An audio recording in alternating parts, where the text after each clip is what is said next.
noite a todos, né? Que a paz de Jesus esteja em nossos corações. Então, chegamos no último item, né? Das causas anteriores das aflições. Então, vamos fazer a leitura do item, que é pequeno, mais profundo, e depois fazemos as nossas reflexões. Ele começa assim: os espíritos não podem aspirar à completa felicidade enquanto não se tenham tornados puros. Qualquer mácula lhes interdita a entrada nos mundos ditosos. São como os passageiros de um navio, onde há pestosos, aos quais se veda o acesso à cidade que aportem, até que se hajem expurgado. Mediante as diversas existências corpóreas, é que o espírito se vão expungindo pouco a pouco de suas imperfeições.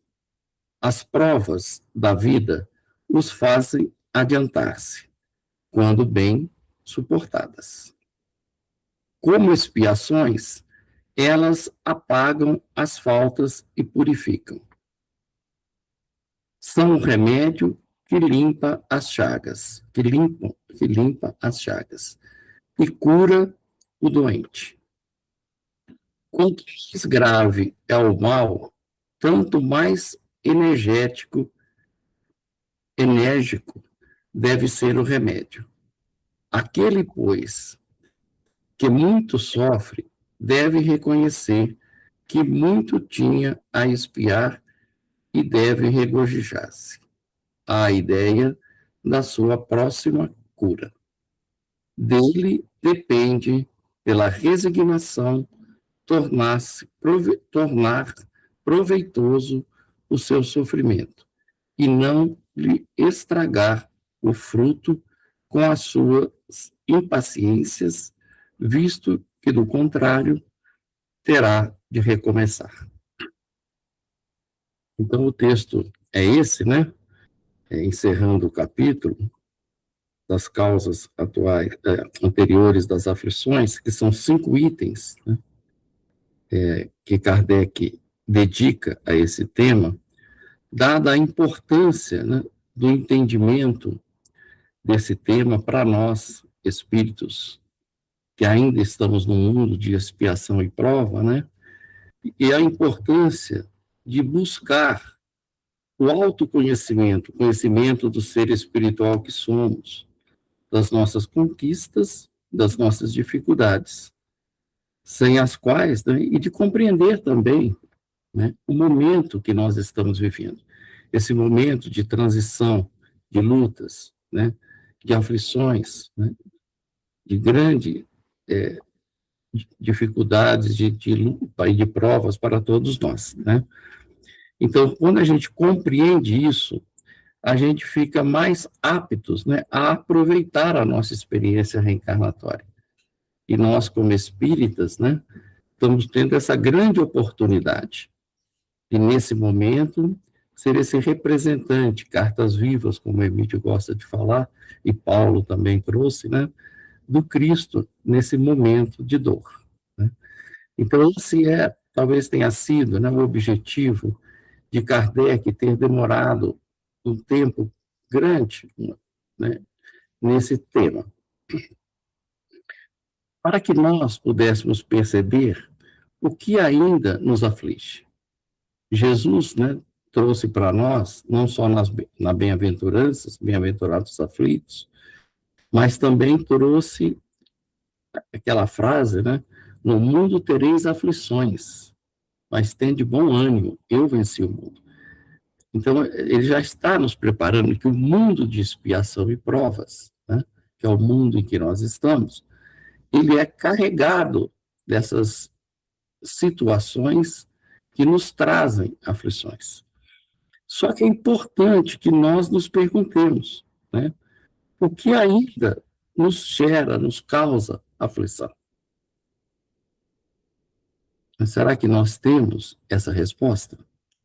Nós sabemos o que em nós, né, o que é que nos causa aflição? Será que a gente entende o que seja uma aflição? Temos vivido tantas, mas será que nós, assim, paramos para refletir, para pensar, né, no porquê que ela está ainda trazendo para nós essa dor, esse sofrimento? É porque a aflição, ela é uma reação ante a um sofrimento. Então, eu passo por dores, né, que é necessário no mundo de expiação e provas, onde ainda temos em nós as energias deletérias a serem modificadas, a serem transformadas. Então, a dor, como diz Leon Denis, né, é uma lei de equilíbrio e educação, né? E quando a gente não tem a perfeita compreensão do processo educativo dessa dor, nós sofremos. E ao sofrermos, entramos em processos aflitivos, que pode, é uma das reações, né, do sofrimento. A indignação pode ser outra, a revolta pode ser outra, né? A não aceitação pode ser outra. Então, nós temos tudo fruto das nossas aflições, tudo fruto daquilo que nos incomoda profundamente, né? Então, a gente precisa compreender essa bem-aventurança que Jesus trouxe. Bem-aventurados os aflitos, né? E essa aflição, ela vai nos levar, né, quando entendemos, a um processo regenerador, que é a purificação da nossa alma. Na primeira frase aqui, ele fala, né, que nós ainda não podemos aspirar à completa felicidade enquanto não tenhamos nos tornados puros. E Jesus trouxe outra bem-aventurança, né, relacionada a essa pureza de coração, que são os nossos sentimentos elevados, né, ao estado mais alto, que lá na lei de amor, né, fala que o amor é esse estado, né, de elevação dos nossos sentimentos. Aí nós nos tornaremos puros. Então ele fala, bem-aventurados puros de coração, porque verão a Deus. Mas será que nós, né, já estamos conseguindo entender, ouvir de alguma forma a Deus? Não temos ainda essa pureza, né? Consequentemente, temos grandes dificuldade de ver Deus. Onde nós vemos Deus? Na atuação de suas leis, em todas as experiências que nós vivemos, né? Desde as mais simples e menos conturbadas, entre aspas, para nós, né? Aquelas que traz leveza, até aquelas que nos trazem grandes conflitos, grandes dores. Todas elas são repercussão da lei, trazendo para nós a oportunidade educativa e de evolução e de crescimento do espírito. Então, se nós compreendermos, né, essa lei agindo em nós, nós vamos chegar nesse estado, né, de perfeição, como nós falamos no estudo passado, que é o único determinismo da lei de Deus para nós, né, onde conseguiremos perceber a atuação dessa lei em todas as coisas, que é ver a Deus. Mas enquanto tiver uma mácula, né, alguma coisa que impede, uma energia das nossas imperfeições, ainda embaçando a nossa visão espiritual, nós não conseguiríamos ver na amplitude essa divindade, esse Pai de amor e de misericórdia. Então, é necessário que a gente vá desfazendo de nós esse conteúdo, né, doente que ainda nós trazemos. E a doutrina espírita, né, traz como o recurso para que a gente faça isso. Jesus trouxe, a doutrina espírita traz como lema: fora da caridade não há salvação. Então, se a gente não trabalhar, né, esse processo em nós, né, da caridade, que nós vamos procurar entender também o que seja na sua, no seu entendimento mais amplo para a nossa vivência, né, nós não conseguiremos alcançar esse estado de pureza do coração. Né? Então, o que é nos salvar? O que é nos salvar? Está lá, né?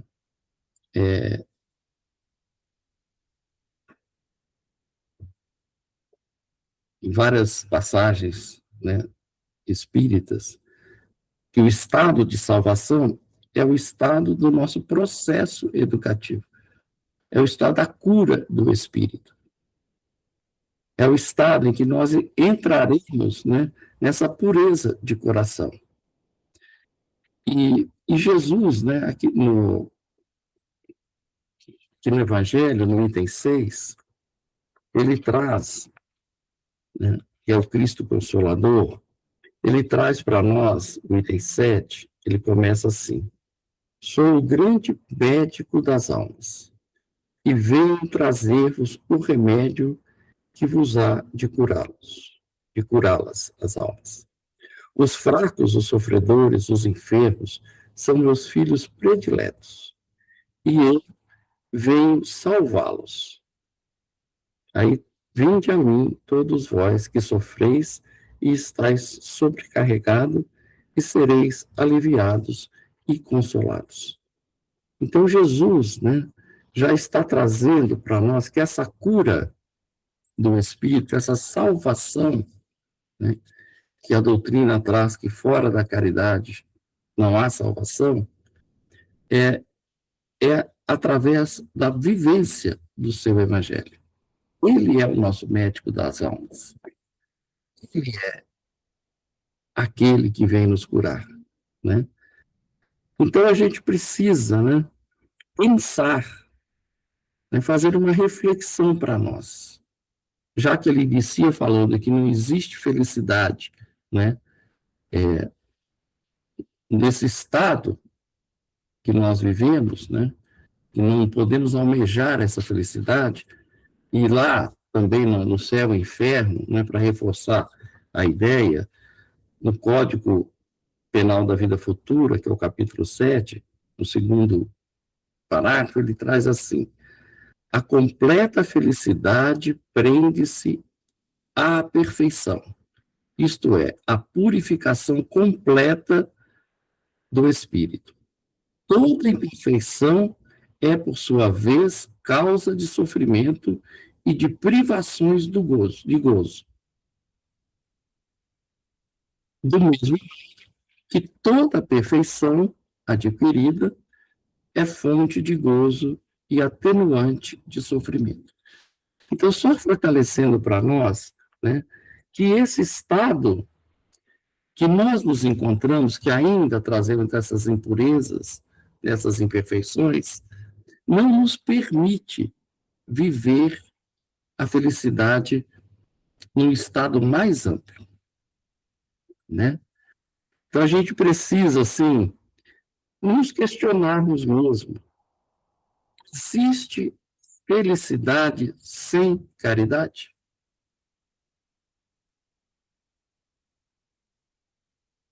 Existe felicidade sem caridade? Não. Não é fácil. Por que não? Por que não? Porque Jesus falou, né? Fora da caridade não tem saúde, né? Porque salvação é a mesma raiz da palavra saúde. Então, Esse se estado você está de pureza. doente, Se você está doente, como é que você vai estar feliz, né? Então, precisa da caridade. Então, a doutrina espírita mostra para nós que tem uma relação entre felicidade e caridade. E essa relação é direta e de causa e efeito. O que isso significa? Que sem caridade, né, o efeito, que é a causa, então eu não estou sendo caridoso.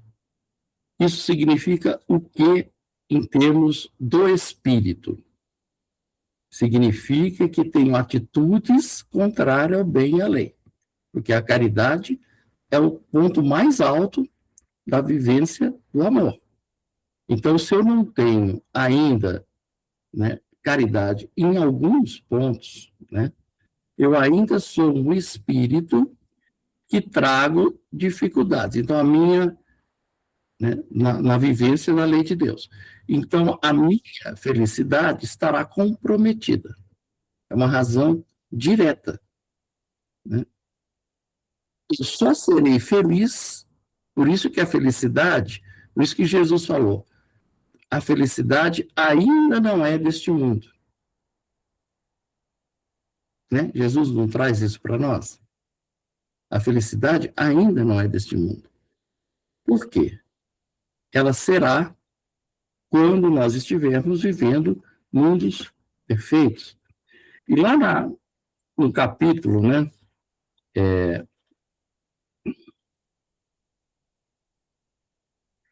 das esperanças e das consolações, que é a parte 4, é o primeiro capítulo da parte 4, Kardec pergunta, faz essa pergunta aos espíritos, né?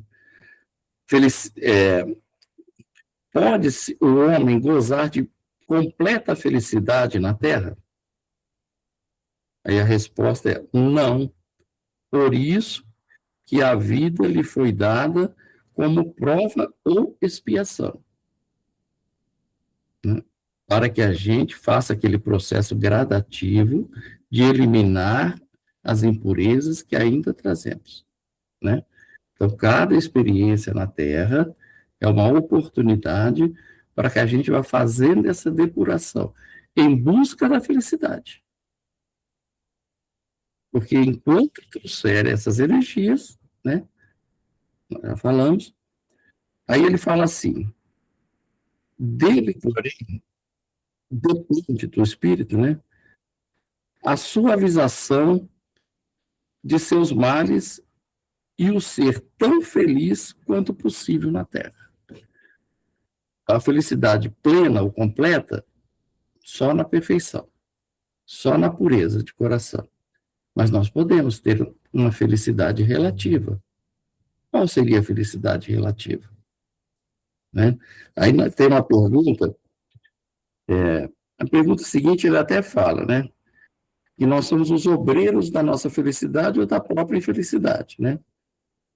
Praticando a lei de Deus, muitos males se forrará a proporcionar, não, se forrará e proporcionará a si mesmo felicidade tão grande quanto comporte a sua existência grosseira.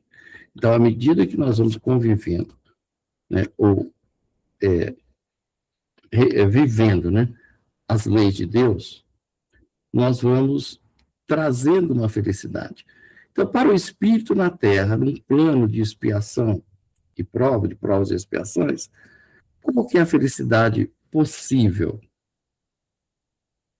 É realizar o nosso plano divino. Né? Então, quando nós alinhamos com esse planejamento, nós estamos em, né, em estado de harmonia íntima. Nós vamos falar disso daqui a pouco. Aí a pergunta 922, ele fala assim, a felicidade terrestre é relativa à posição de cada um. O que basta para a felicidade de um constitui a desgraça do outro. Porque o nosso egoísmo, né, muitas vezes nós abusamos dos recursos. E isso traz, né, um descontrole, um desequilíbrio.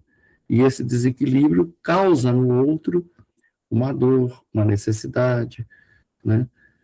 Que é todo um processo que nós vamos vivendo juntos e tentando harmonizar entre nós. Haverá, contudo, alguma soma de felicidade comum a todos os homens? Existe alguma coisa que pode ser comum à felicidade para todos nós? Aí ele fala na resposta, né? Com relação à vida material, é a posse do necessário. Então, todos nós, se tivermos o necessário, já é um motivo para sermos felizes no mundo físico, né? O que traz, muitas vezes, infelicidades para nós, mesmo tendo os recursos necessários para a nossa sobrevivência, para o nosso prazer, lazer, não é só roupa e comida, né? Tudo aquilo que dá para o espírito uma condição de viver, né, bem. Né? O necessário, né, conta lazer, conta descanso, né, conta todo esse processo que é necessário ao nosso bem-estar. Porque muitas vezes, né, pensando ou analisando essa resposta, nós achamos que só dar para o outro o suficiente para comer e vestir, ele já está em condições de ser feliz. Isso vai depender muito, claro, de cada espírito, né? Muitos espíritos são gratos em qualquer situação, mesmo o que denota mesmo, né, na ausência, ou na falta, porque denota neles uma certa evolução moral, né? Mas isso não nos tira a responsabilidade, nós vamos falar um pouco à frente também, de trabalhar, né, em favor do reequilíbrio, tá? E ele continua. Então, isso aí é do campo moral, né, no campo material, com relação à vida material. E com relação à vida moral, a consciência tranquila e a fé no futuro. O que é a consciência tranquila? Para que a gente tenha, né, uma felicidade relativa, uma felicidade que é possível aqui na Terra. É a gente cumprir o nosso dever. O cumprimento do dever nos trará uma consciência tranquila.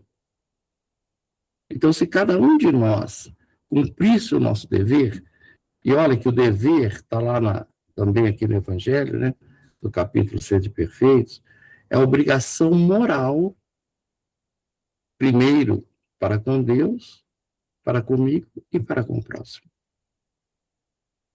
né? Então, a obrigação moral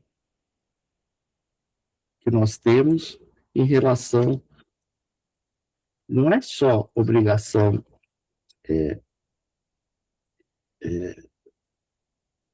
daquilo que a obrigação formal, né, nos cobra, que a lei dos homens nos cobra, mas é a consciência, porque isso vai dar a consciência tranquila, né? A consciência saber o que é certo, o que é errado, em relação à nossa forma de agir com o outro. Aí Jesus traz, né,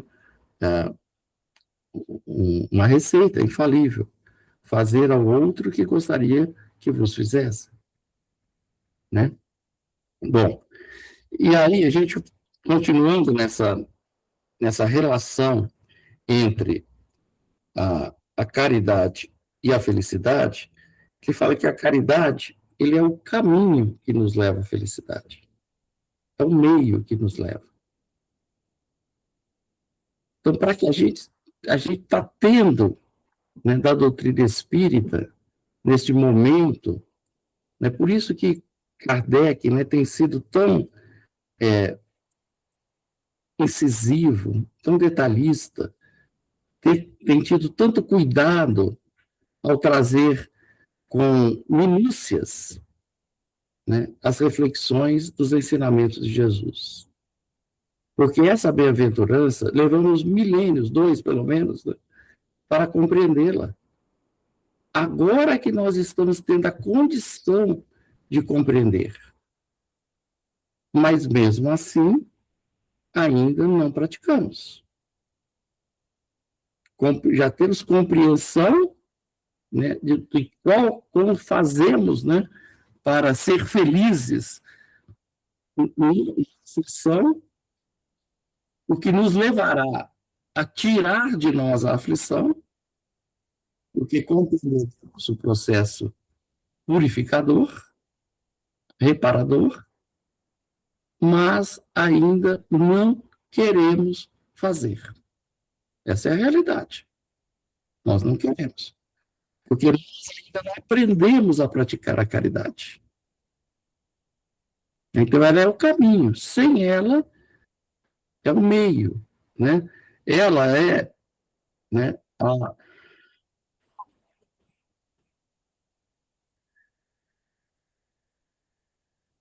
fundamental para essa caridade. Então, sem caridade, para essa felicidade. Então, sem a caridade, não haverá felicidade. Né? E segundo a doutrina espírita, ela sintetiza para nós que a relação indica que a evolução moral e a paz de espírito dependem do amor em ação. Aí que eu queria parar um pouquinho. Né? A caridade é esse amor em ação. E Jesus sintetiza as leis, a lei antiga, né, num mandamento. Amai a Deus sobre todas as coisas e ao próximo como a si mesmo. Como assim, meu próximo? Nós já temos todo o conteúdo de pureza, né, de, no coração, a expansão de todo o bem, para que nós possamos amá-lo, né, na essência do Espírito? Ainda não. Mas o que é possível para nós nesse momento? Atender às suas necessidades. Isso é o amor ao próximo. Quais são as necessidades que é o amor ao próximo, que é esse amor em ação, que é a caridade? Então, quais são, né, as necessidades que eu consigo perceber? Porque eu ainda não consigo perceber todas as necessidades do espírito. Ainda eu não tenho essa capacidade, essa percepção desenvolvida. Vou ter um dia, como Jesus tem. Mas hoje eu consigo perceber algumas necessidades, às vezes básicas, elementares, de fragilidade, como diz lá o médico das almas, né? E essas fragilidades, que é uma vulnerabilidade do espírito na Terra, o que nós temos feito? Qual caridade eu tenho movimentado? Qual amor eu tenho movimentado? Porque se eu não sou capaz ainda, né, de atender o mínimo, que é a multiplicação do bem, que é a multiplicação dos talentos que eu recebi, e veja que talentos é empréstimo divino. Se eu não consigo ainda, como que eu quero atender a necessidade espiritual desse ser? Ainda não tenho, né? Estou me iludindo. Então, eu preciso, sim, né, sentir o que vem a ser esse amor em ação. Tranquilo até aí, gente?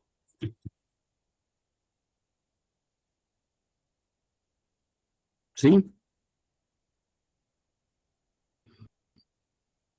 Enquanto que nós já expandimos do bem, né, para atender essa necessidade, nós podemos também agir, né, com todo o potencial divino que nós trazemos e já conseguimos expandir. Então, eu posso ser paciente, eu posso ser tolerante, eu posso ser compreensivo. Isso também é caridade. Porque esses potenciais espirituais, morais, esses valores, alguns deles, em determinado grau, eu já consegui expandir. E nós estamos sendo responsáveis por aquilo que nós já conseguimos apreender da lei de Deus. Então a gente não pode mais ser indiferente.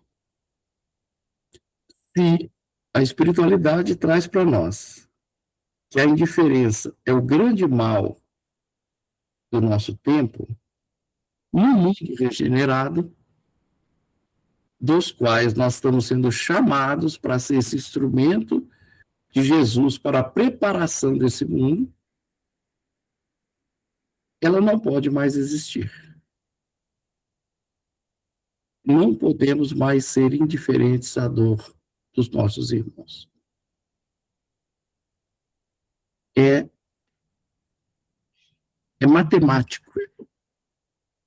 Senão, vamos continuar no processo de grandes aflições que o mundo de regeneração não vai mais tolerar. Então, a gente precisa, assim, fazer esse processo em nós, né? E ele fala para nós aqui no texto, alguma coisa a mais, gente, se vocês quiserem colocar, eu estou falando sozinho.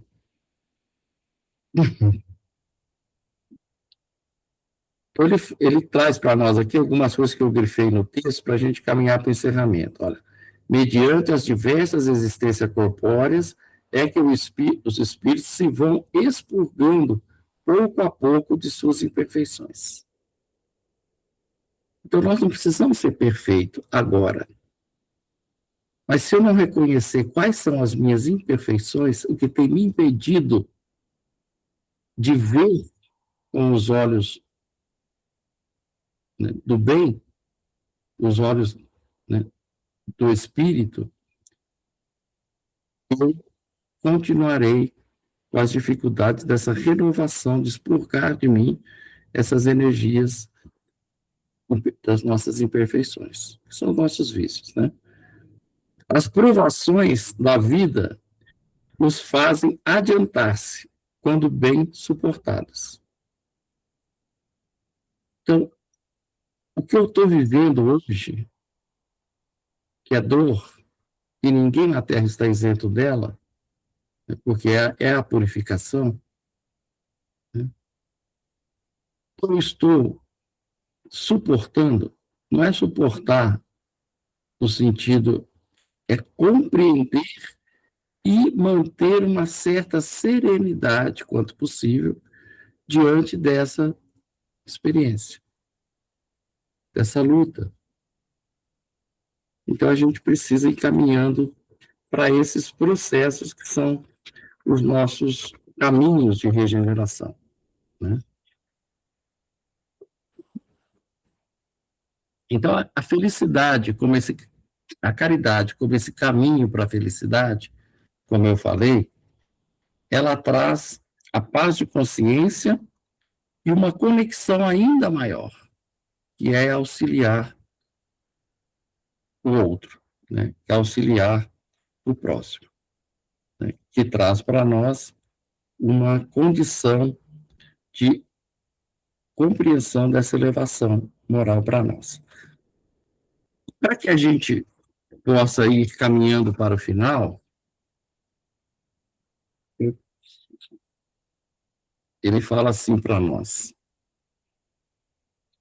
o verdadeiro espírita traz a caridade considerando a alma da doutrina.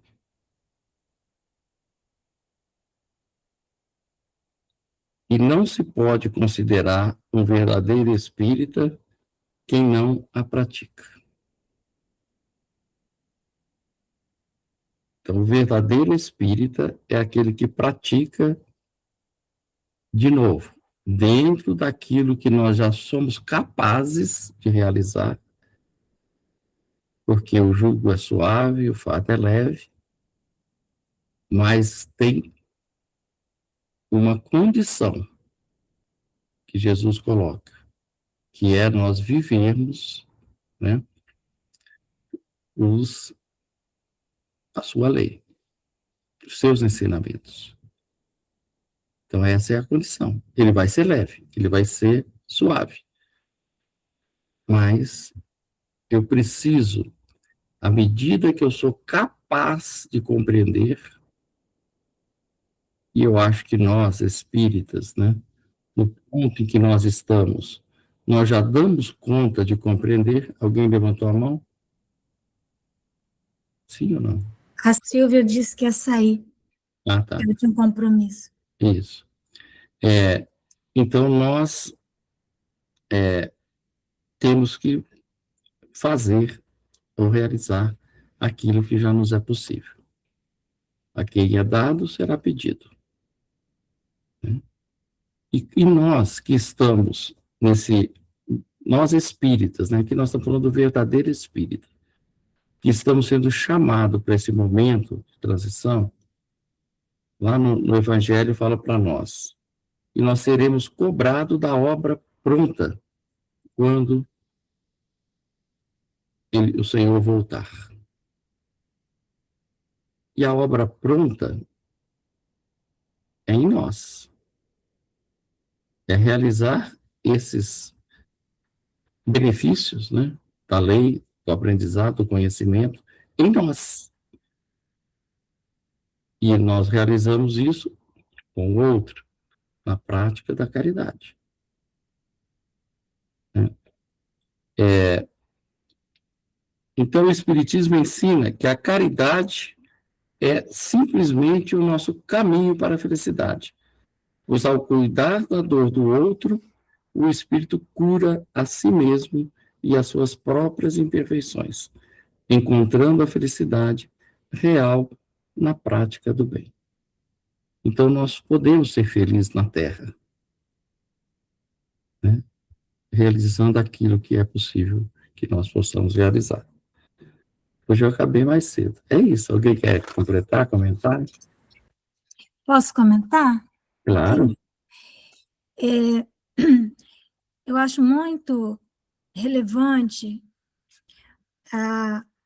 o que o Espírito de Verdade fala, né? Que você leu rapidamente no início, porque ele nos dá ali, detalha para nós de forma assim bem concreta, né? Porque senão nós podemos ficar filosofando, né? Muito. E ele diz o seguinte, né?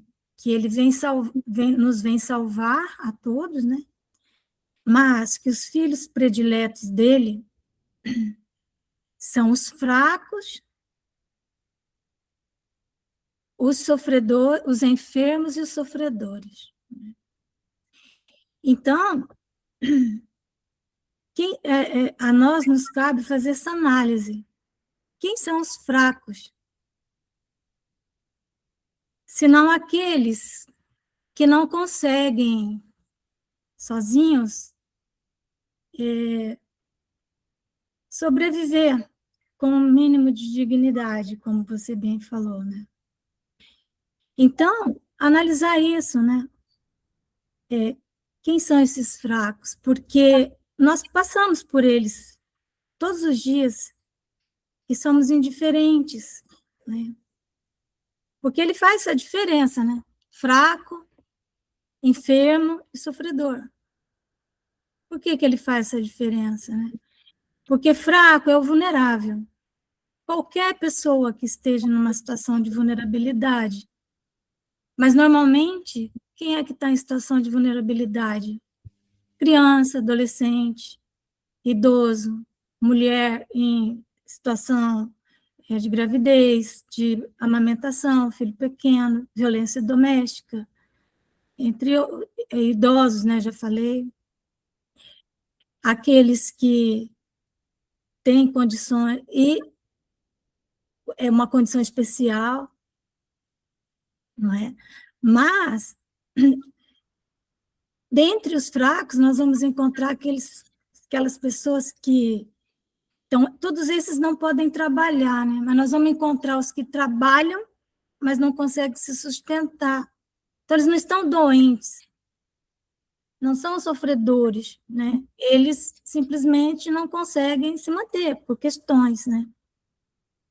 E aí os enfermos, os doentes de qualquer classe social, né? De qualquer classe social, é bem amado de Jesus. E sofredor, aqueles que estão em expiações, né? Depressões, não é? Doenças mentais, são sofredores. Então, está ali, né?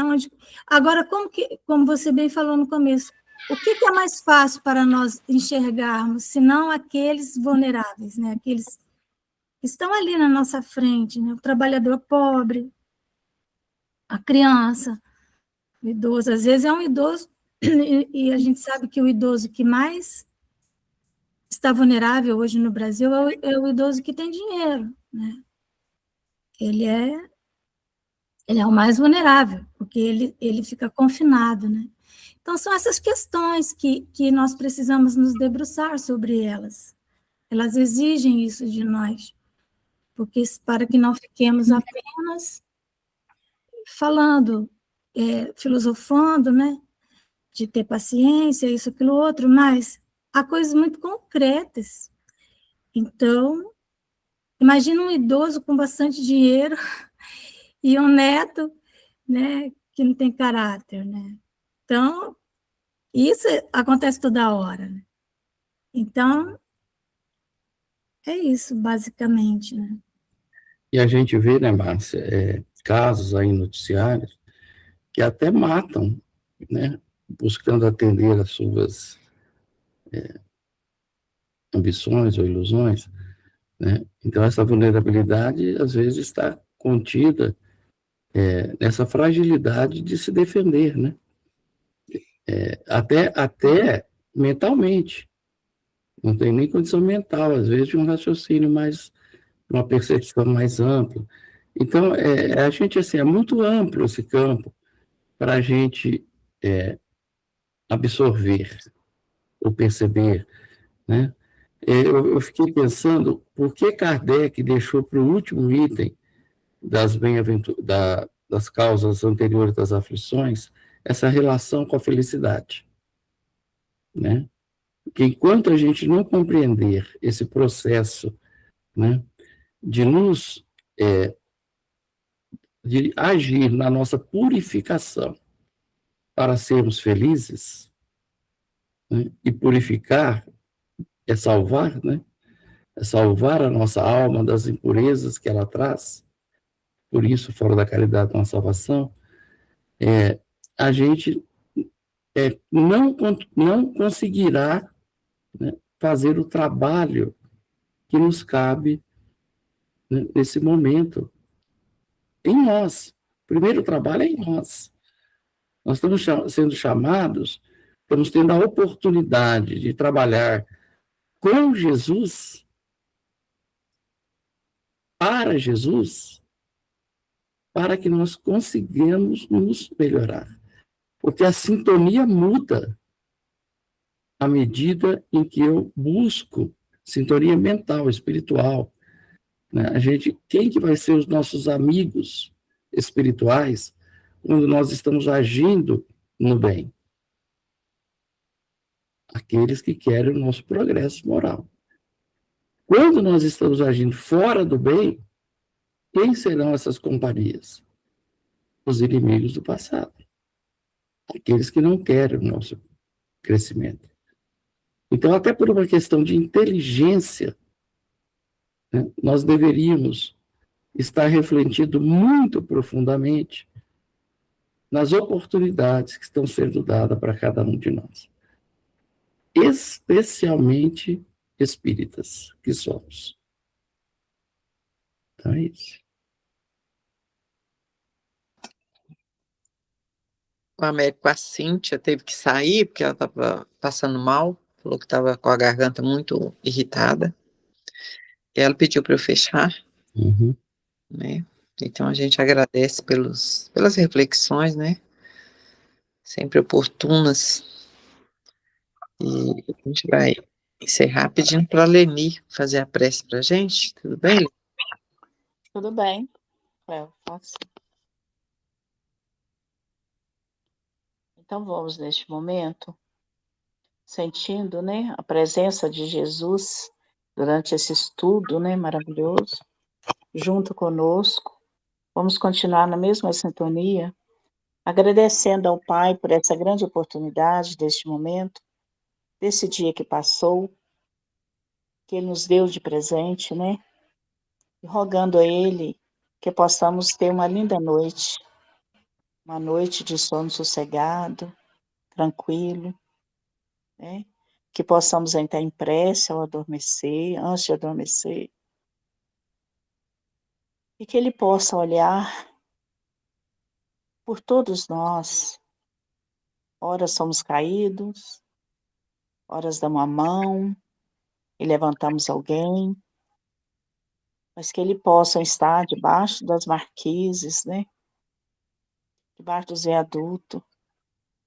E nós sabemos que Ele está, mas nós rogamos a Ti misericórdia para todos nós, e principalmente por esses que ficam pelas ruas, que muitas das vezes, por acabar com a dor, entra no vício. Muito obrigado por tudo, Senhor, que o Senhor tem feito por todos nós. Muito obrigado.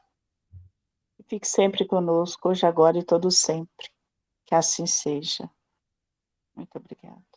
Que assim seja. Graças Que a Deus. assim seja. Que assim seja. Obrigado, Américo. Valeu, Américo. Obrigado.